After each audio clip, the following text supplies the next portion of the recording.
Students, in continuation of lecture number 1, part 2 of lecture number 1 is here. इसमें हमने first part में हमने chapter number 5 start किया था. We were talking about cell cycle.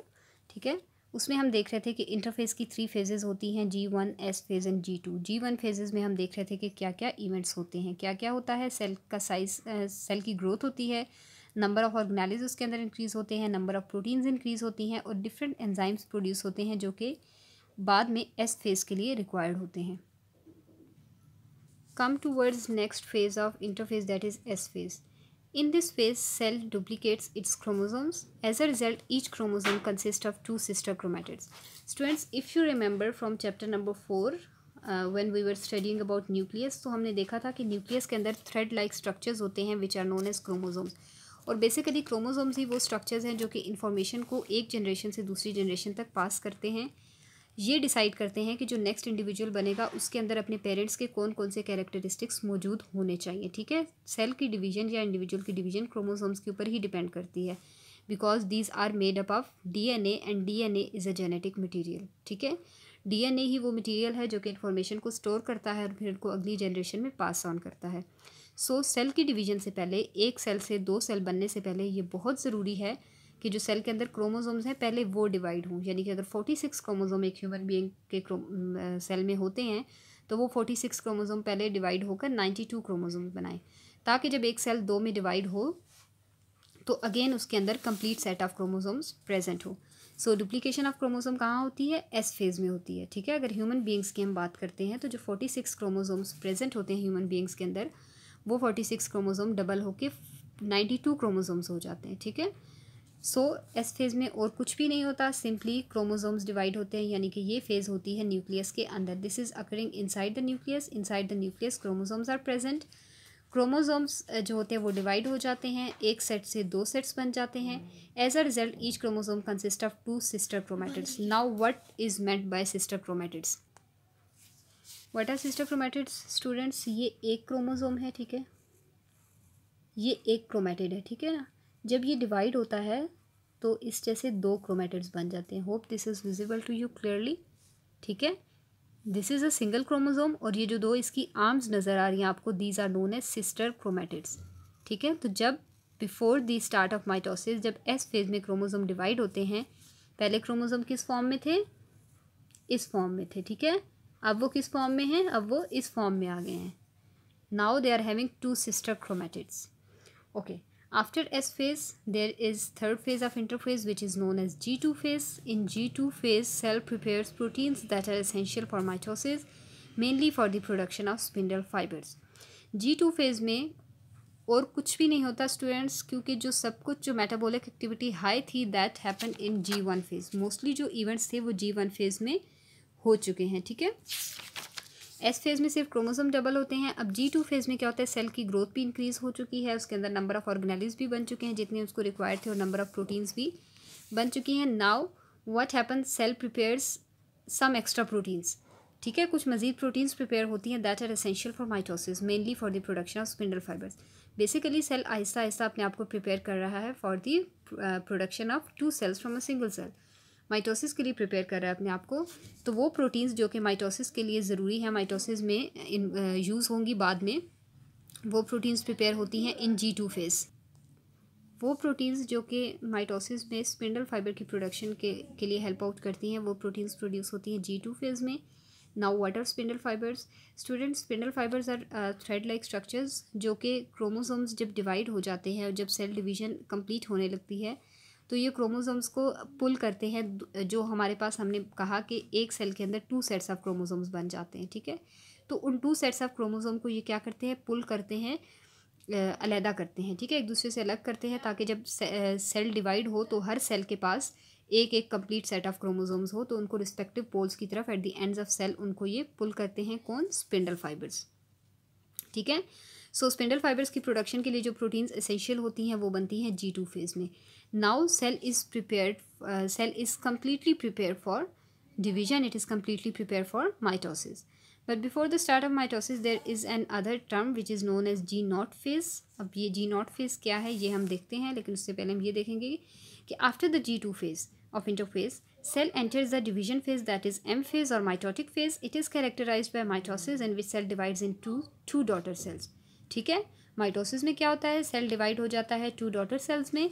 Cells that have temporarily or permanently stopped dividing are said to have entered a state of quiescence called G0 phase.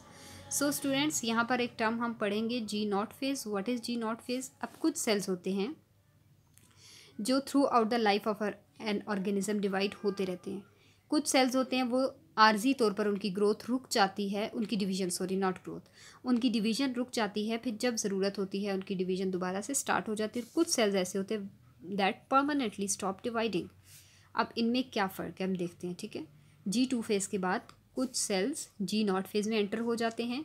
कुछ cells ऐसे हैं which never enter in G0 phase. They are continuously dividing throughout the life of an organism. Some cells enter G0 phase for some time period, and some cells enter in G0 phase for the whole life, for the whole life on permanent basis. How? In multicellular eukaryotes, cells enter G0 phase from G1 and stop dividing. ठीक है, multicellular eukaryotes में क्या होता है, जब G1 phase complete होती है तो कुछ सेल्स होते हैं वो G0 फेज़ में एंटर हो जाते हैं और उनकी डिवीजन स्टॉप हो जाती है. जब वो G0 में एंटर हो जाते हैं, there is no need of duplication of chromosomes, there is no need of preparation of proteins which are essential for the production of spindle fibres. ठीक है, फिर इन दोनों फेजेस की ज़रूरत नहीं रहती.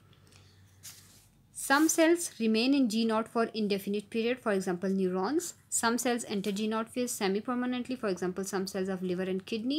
Many cells do not enter G0 and continue to divide throughout an organism's life, for example epithelial cells. Now what is the difference between these three? कुछ sales ऐसे होते हैं जो G1 के बाद जब G0 में एंटर होते हैं, यानी कि वो सेल्स प्रोड्यूस हुए, मिच्योर हुए, उनके अंदर नंबर ऑफ ऑर्गेनेल्स इंक्रीज हुए, वो एक प्रॉपर मिच्योरिटी की एज को पहुंच गया, then they enter in G0 phase and they are there for indefinite period of time. ठीक है, फॉर एग्जांपल न्यूरॉन सेल्स. हमारे जो न्यूरॉन सेल्स होते हैं या नर्व सेल्स होते हैं, अगर वो एक दफ़ा डैमेज हो जाए तो दे कैन नॉट डिवाइड. ठीक है, वो दोबारा से डिवाइड होकर न्यू सेल्स नहीं बना सकते. जब एक ऑर्गेनिज्म की डेवलपमेंट हो रही है, हम ह्यूमन बींग्स की बात करते हैं, when a baby is being developed, baby की ग्रोथ हो रही है तो उसके नर्व सेल्स की भी ग्रोथ उसके साथ साथ हो रही है. लेकिन after reaching up to a certain size limit और after a specific time period उनकी ग्रोथ फिर स्टॉप हो जाती है. ठीक है, वो सेल्स G0 फेज में एंटर हो जाते हैं and they never divide again. दोबारा, यानी कि आप ये नहीं कह सकते कि वंस यू आर मेच्योर तो आपके अंदर दोबारा से नए न्यूरॉन्स बन रहे हैं, नर्व सेल्स बन रहे हैं. नहीं, आपके अंदर जो आपके नर्वस सिस्टम की ग्रोथ होनी थी वो हो चुकी है. ठीक है, फिर कुछ सेल्स ऐसे होते हैं जो कि G0 फेज़ में एंटर होते हैं semi permanently. For example some cells of liver and kidney. अब लिवर है, जैसे उसके सेल्स डिवाइड होते हैं, उससे न्यू सेल्स बनते हैं. एक स्पेसिफिक साइज़ होता है लिवर का, आपको पता है आपकी बॉडी के अंदर. इसी तरह किडनीज़ का भी. ऐसा नहीं होता कि लिवर के सेल डिवाइड होते जाएँ. अगर ऐसा होता रहा तो लिवर का साइज़ तो बहुत ज़्यादा इंक्रीज़ हो जाएगा आपकी बॉडी के अंदर, किडनीज़ का साइज़ बहुत ज़्यादा इंक्रीज़ हो जाएगा. नहीं, ऐसा नहीं होता. जो उनका एक स्पेसिफिक टाइम पीरियड है वो तब तक उनके सेल्स डिवाइड करते हैं. एक स्पेसिफिक साइज़ जब लिवर का अटेन हो जाता है तो उनकी डिवीजन रुक जाती है. लेकिन if there is a damage in liver और किडनी सेल्स, अगर कोई डैमेज हो जाता है तो their cell can divide again. उनके सेल डिवाइड होकर उस डैमेज को कवर कर सकते हैं. न्यूरॉन्स के केस में ऐसा नहीं होता. न्यूरॉन्स की जो स्पेसिफिक साइज़ है, जब वो स्पेसिफिक साइज़ तक पहुंचते हैं तो फिर न्यूरॉन के सेल्स डिवाइड नहीं होते. चाहे वो डैमेज हो, कुछ भी हो जाए, वो दोबारा से नए सेल्स नहीं बनते. लेकिन लिवर और किडनी के केस में ऐसा नहीं होता. लिवर और किडनी के सेल्स की डिवीजन रुकती ज़रूर है. वो G0 में एंटर ज़रूर होते हैं, but they enter semi permanently. ठीक है, वो परमानेंटली G0 में एंटर नहीं होते. जब कभी ज़रूरत पड़ती है दे कैन डिवाइड. फिर हमारी बॉडी में कुछ सेल्स ऐसे हैं they never enter G0 phase.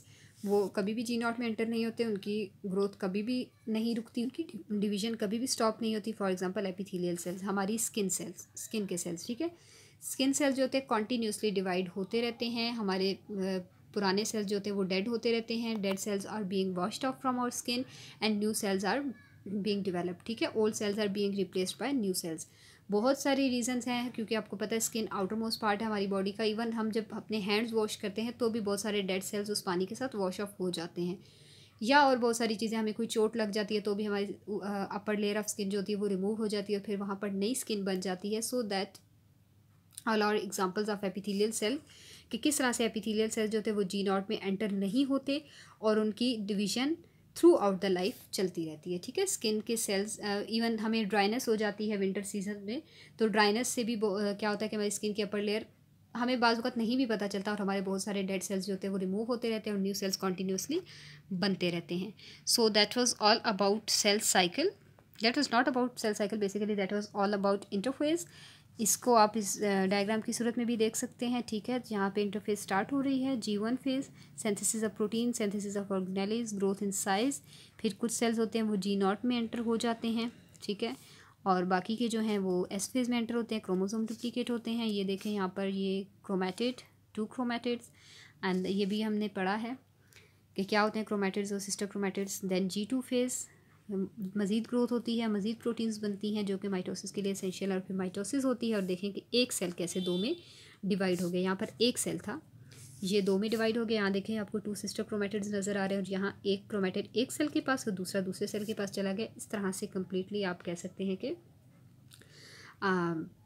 Completely उन्हें क्रोमोसोम का सेट दोनों सेल्स के पास इक्वल अमाउंट में पहुँच गया। And this cycle cannot be reversed. Okay, so this was all about today, students. Allah Hafiz. If you have any query about this lecture, you can contact me. You can ask freely. You can feel free to ask me. You can contact me anytime at my phone number. Okay, Allah Hafiz.